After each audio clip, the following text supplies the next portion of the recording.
Olá pessoal, eu sou a professora Thalita, professora de língua portuguesa. E hoje então nós vamos dar continuidade ao nosso estudo dos verbos no texto. Lembrando, gente, que anteriormente nós vimos o que é verbo regular, irregular, abundante, anômalo. Nós vimos as diferentes flexões que um verbo pode sofrer, seja de número, pessoa, seja de tempo, modo, aspecto. Então tudo isso nós vimos anteriormente. Então, se você ainda não pegou isso muito bem, volte, reassista os vídeos, faça exercícios, porque é um conteúdo, gente, que está muito linkado uma coisa com a outra. Então, não tem como a gente fazer isso de forma separada. Por que eu falo isso, gente? Hoje nós vamos falar especificamente de tempos e modos. Então, vamos entender essa tabelinha aqui, gente. Nós estamos, então, falando do modo indicativo. Então, a gente vai ver aqui no modo indicativo quais são os tempos verbais possíveis. O modo indicativo tem o tempo presente, a gente chama de presente simples, tá? Que no caso fica eu canto. Também ocorre no indicativo, gente, o pretérito. Pretérito perfeito, simples quando é cantei, composto é quando eu tenho uma locução verbal. Tenho cantado e cantado. Perfeito, gente, são coisas que já se encerraram. Imperfeito, coisas que não se encerraram. Só tenho o simples, cantava. Mais que perfeito, eu tenho de dois jeitos. O simples, cantara, e composto, tinha cantado, havia cantado. Então, todos aqui são pretérito. Também ocorre no indicativo futuro. Do presente, que simples seria cantarei. Presente composto, terei cantado. Futuro do pretérito simples, cantaria. Futuro do pretérito composto, teria cantado. Então, aqui a gente pode perceber que no modo indicativo, gente, nós temos todos os tempos verbais e suas subdivisões possíveis, tá? Então, aqui a gente tem tudo. Diferentemente do que a gente vai ver agora no imperativo. Vamos analisar aqui. O imperativo, gente, ele só ocorre no tempo presente. E ele só pode ser dividido em imperativo afirmativo e imperativo negativo. Lembrando, gente, se o verbo está no imperativo, ele vem antes do pronome, tá? Então, o imperativo no presente afirmativo é canta tu. No negativo é não cantes tu, tá bom? Então, aqui, gente, tomem cuidado. Imperativo, modo imperativo, eu só tenho o tempo presente e é dividido em afirmativo e negativo. Só lembrando, gente, imperativo, então, vem o verbo e depois vem o nosso pronome. Essa é a lógica aqui. Na sequência, nós temos o modo subjuntivo. Vamos entender como que funciona. No subjuntivo, nós temos o presente simples, cante. Temos o pretérito perfeito composto, tenha cantado, haja cantado. Temos o pretérito imperfeito simples, cantasse, que é o mais comum da gente ver conjugado. No pretérito mais que perfeito, nós temos somente a forma composta, que é tivesse cantado, houvesse cantado, que também é uma construção bastante comum. O subjuntivo no futuro, nós temos o simples, cantar. O subjuntivo composto no futuro é tiver cantado, houver cantado.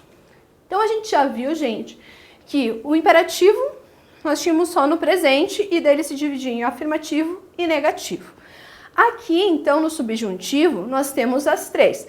Tem o presente, pretérito e futuro. Mas, por exemplo, ali no futuro, gente, eu não tenho o futuro do presente, o futuro do pretérito. Então, a gente vai percebendo que a gente tem que saber analisar. Qual que é o modo? É tal modo. Então, eu sei que não vão ser todos os tempos verbais que vão acontecer. Aí, gente, nós temos os tempos, né, das formas verbo nominais. Então, nós temos aqui o infinitivo. ele só pode ocorrer no presente e no pretérito. No caso, o infinitivo no presente é cantar. O infinitivo no pretérito é ter cantado, haver cantado. No gerúndio, no presente, cantando. Gerúndio no pretérito, tendo cantado, cantando, havendo cantando. E o particípio só ocorre no passado, que é cantado. Então, gente, essas tabelinhas aqui são tabelinhas que vocês precisam guardar sempre com vocês. Porque, gente, eu sei que é um problema bastante recorrente que as pessoas têm em língua portuguesa em não saber fazer essa análise de tempos e modos verbais. Então é importante que vocês usem essa tabela até que isso se torne normal, uma análise normal para vocês. E agora a gente vai falar especificamente das locuções verbais. Damos o nome de locução verbal à expressão composta por mais de uma forma verbal, mas que expressa sentido apenas de uma ação verbal. O verbo que expressa a ação, sempre o último, é chamado de verbo principal. O verbo auxiliar antecede o principal. Às vezes, uma locução é formada por mais de dois verbos. Então, nós temos aqui, por exemplo, costumo sair às 3. Costumo é o nosso verbo auxiliar. Sair, gente, é o nosso verbo principal, porque é a ação que está sendo executada. Ele havia feito a lição. Havia é o nosso verbo auxiliar e feito é o nosso verbo principal, porque ele está indicando a ação de fazer. Então, gente, o que é importante lembrar? Locução verbal é composta por um verbo auxiliar. Por que ele é um verbo auxiliar? Ele está auxiliando no sentido do verbo principal. Então, ali, costumo sair, está trazendo essa questão de rotina, então, para o verbo sair. Havia feito, algo que já foi, que está no passado. Nós utilizamos muito no nosso dia a dia, né, na oralidade, vou fazer, vou estudar. O verbo vou, gente, nesse caso, é o verbo auxiliar, que está dando a ideia de futuro ao verbo. Lembrando, gente, sempre a ação é expressa pelo verbo principal, que é o segundo verbo. Qual que é a estrutura, gente, de uma locução verbal? O verbo principal sempre aparece em uma forma nominal, infinitivo, gerúndio ou particípio, e o auxiliar aparece flexionado. Então, nós temos aqui o auxiliar devo e o principal no infinitivo. Devo chegar às 3. Quero ficar aqui. Então, o primeiro verbo, gente, que é o nosso verbo auxiliar, ele está flexionado. Agora, o segundo verbo, ele está no infinitivo, que são verbos terminados em ar, ir. Na sequência, nós temos auxiliar, preposição, mais o principal no infinitivo. Então, nós temos aqui, começou a chorar de repente. Pare de reclamar. Então, o verbo auxiliar é começou e pare. Nossas preposições são a e de. E o verbo no infinitivo é chorar e reclamar. Terceiro exemplo, auxiliar mais principal no gerúndio. Eles estavam fazendo a lição. Continuava saindo à noite. Então, o verbo auxiliar é estavam e continuava. No gerúndio, nós temos fazendo e saindo. Nesse caso aqui, dando a ideia de algo que está acontecendo neste momento. E também nós temos, gente, auxiliar mais principal no particípio.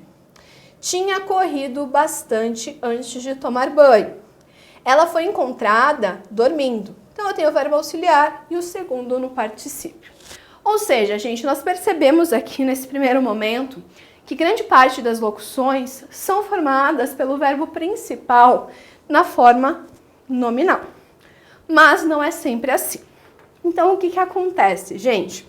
Essas estruturas, elas podem se misturar, gerando locuções um pouquinho mais complexas. Por exemplo, aqui.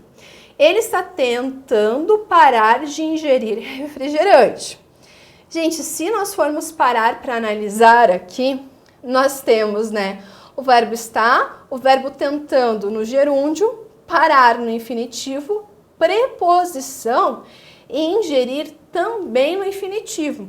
Só que mesmo tendo 1, 2, 3, 4 verbos, gente, a única ação é a ação de ingerir. Então, o nosso verbo principal, porque os demais são considerados verbos auxiliares. O prato deve ter sido encontrado sobre a mesa. Gente, nesse caso eu tenho o verbo deve, o verbo ter, o verbo sido e o verbo encontrado.